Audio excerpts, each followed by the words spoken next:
Sebelum masuk kepada materi, saya mau bercerita dulu. Jadi mulai bulan November ini tertarik oleh Wakil Talqin Kiai Haji Wahyudin untuk mengiringi beliau safari dakwah di Sumatera dan Bali. Sejak tanggal 1 November ada di Riau, Pekanbaru, kemudian bergerak tanggal 2 menuju Aceh. Di Aceh besar ada Wakil Talqin di sana. Beliau memimpin pesantren bahasa Acehnya Dayah Rohutul Quran, pesantren mahasiswa. Banyak santrinya, banyak muhid ikhwan-akhwat YGN pesantren Suryalaya yang dulu kosong tahun 2005 tidak ada sama sekali. Tapi setelah dakwahnya pengusaha almarhum dan Kiai Wahyudin, alhamdulillah sudah ribuan orang ada di Banda Aceh, khususnya di Aceh besar, murid-murid pengarsa Abah. Lalu kemudian ke Bali tanggal 6, tanggal 7, 8, dan 9, pulang tanggal 10 November habis Hari Pahlawan, kehabisan tiket.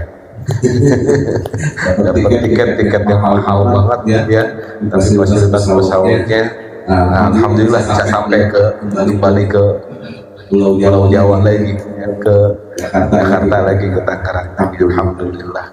Kalau mengacu kepada khotbah yang barusan diberikan oleh atau dibacakan oleh Mas Slamet, Mas Ahmad Fajid Abdul Marwan, dan apa tadi? Kopiah hijau, kopiah merah serba hijau ya, begitu ya. Kalau ini dari Aceh atasnya, ini dari Bali. Gitu ya. Jadi tahadus ini alhamdulillah. Baik, Bapak dan saudara-saudara yang dirahmati oleh Allah Subhanahu wa taala. Ternyata kalau saya keliling daerah itu sedang nonton karaoke. Ya, di mana nonton pengarsa Abah? Nonton pengarsa Abah. Karena pengarsa Abah itu walaupun sudah wafat fisiknya, tapi insya Allah haniahnya masih membimbing kita semua. Insya Allah. Begitupun jauh ada di Banda Aceh, ya, dan tadinya nggak ada sama sekali ikhwan akhwat. Lalu kemudian saya kembali, yang ikhwan Bali itu kebanyakan tinggal di daerah yang sangat kompleks, yang sangat heterogen, banyak orang Hindunya di Bali, tapi insya Allah di Denpasar khususnya eksis mereka punya markas, yang markasnya itu hasil jerih payah mereka semua, gotong royong, dari nggak ada sama sekali punya tanah bisa beli tanah, gotong royong beli tanahnya, ngebangunnya. Tahun 2023 saya ke sana belum jadi apa-apa, baru fondasi, sekarang sudah jadi. Alhamdulillah. Nah, itu kalau bukan dari karomah pengarsa Abah, tidak mungkin jadi sampai dengan hari ini. Termasuk di Riau, di Pekanbaru. Pekanbaru itu ikhwan, akhwat sangat jarang, masih sedikit. Yang bergerak itu ibu-ibu, majelis taklim ibu-ibu. Yang mulai letaknya itu tahun 2020, kita lagi masa sebelum COVID, itu tahun 2020. Tapi mereka bergerak luar biasa. Alhamdulillah, pimpinan pengarsa Abah berjalan kepada mereka, istiqomah mereka, walaupun jumlahnya belum sampai ribuan, mungkin kalau ditalkin, kalau talkin masal mungkin ratusan pernah, tapi yang aktif mungkin hanya puluhan saja. Itu pun alhamdulillah di Pekanbaru, di Riau. Kita doakannya sama-sama bahwa kita di Jawa, di Jakarta, Tangerang, Jabodetabek, di Bandung, di Jawa Barat itu ikhwan banyak, ya, ikhwan banyak. Mereka yang ada dulu jauh di sana itu rindu kepada pengarsa Abah luar biasa, pengen datang ke Suryalaya, tapi terbatas oleh jarak yang sangat jauh dan waktu tempuh yang sangat lama. Nah, ini menimbulkan mahabbah mereka kepada pengarsa Abah. Alhamdulillah. Nah, jadi kita yang dekat-dekat ini, jangan sampai kemudian kita nggak pernah datang ke pondok pesantren Suryalaya. Ya. Ada yang nggak pernah ke pondok pesantren Suryalaya di ruangan ini? Insya Allah nggak ada ya. Insya Allah sudah semua ya.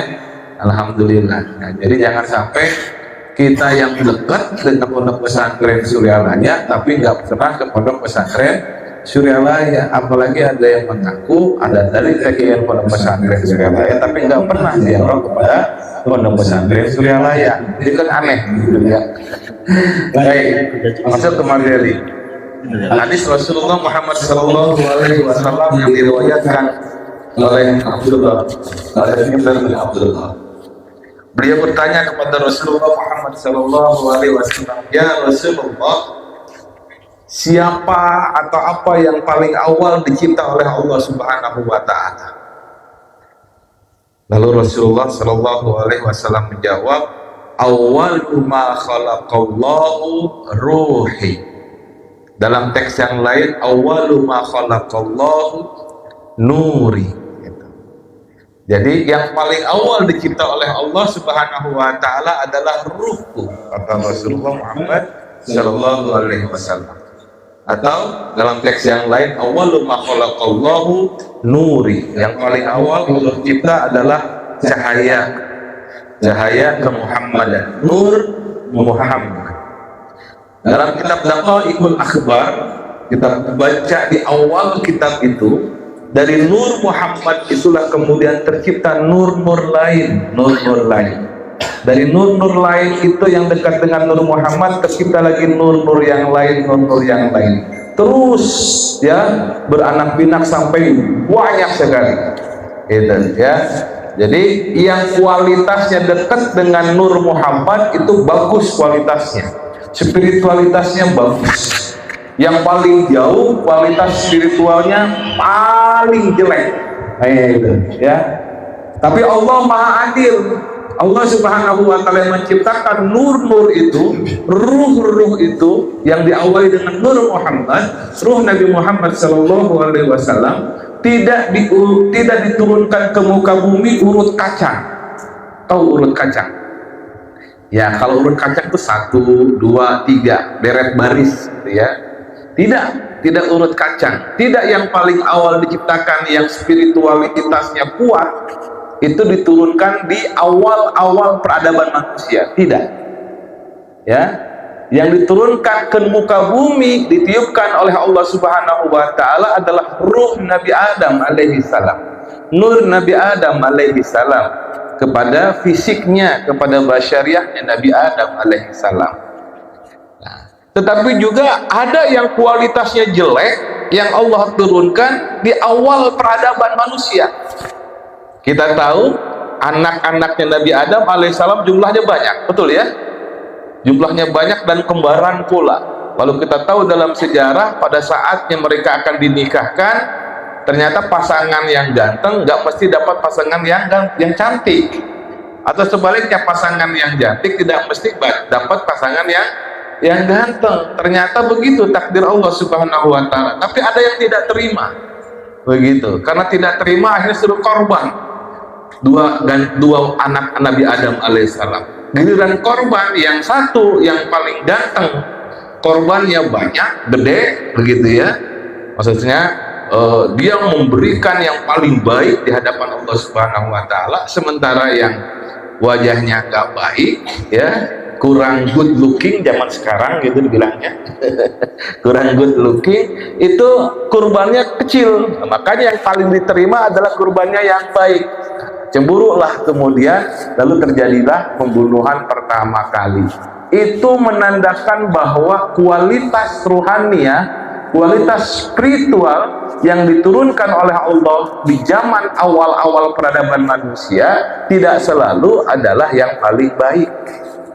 Justru yang paling baik diturunkan oleh Allah Subhanahu Wa Taala miliaran tahun setelah Nabi Adam alaihi salam, yaitu Nabi Muhammad Sallallahu Alaihi Wasallam. Miliaran tahun setelah ruh Nabi Adam alaihi salam diturunkan. Kenapa saya hendak bahas yang demikian? Para bapak dan saudara-saudaraku yang dirahmati oleh Allah Subhanahu Wa Taala, kita semua yang hadir di sini itu adalah qadarullah. takdir Allah Subhanahu wa taala.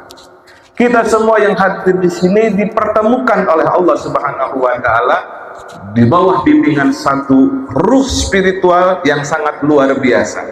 Ruh guru kita, ya, nur guru kita Syekh Ahmad Sahibul Wafa Tajul Arifin. Saya meyakini kita semua dulu di alam dimensi keilahian, di alam lahut sana, mungkin saja pernah berjumpa, pernah satu halakoh, bisa saja seperti itu, ya. Karena memang orang-orang yang nantinya akan diturunkan ke muka bumi, lalu kemudian dia berjumpa di muka bumi dengan kawan-kawannya, qadarnya, takdirnya adalah nanti juga dia akan bersahabat di akhirat kelak. Ya, begitu. Jadi insya Allah, ya, saya bisa saja atau sering terjadi pada diri saya melihat teman-teman yang baru saya kenal itu seakan-akan sudah lama ketemu sama orang itu. Ternyata mungkin saja, ini baru analisa pribadi, mungkin saja itu saya kenalnya dulu di alam ilahiyah, di alam dimensi keilahian, di alam ruh sana. Tapi qadarullah baru ketemu jasadnya, fisiknya hari ini di sini. Seperti dengan Ustadz Mukmin misalnya.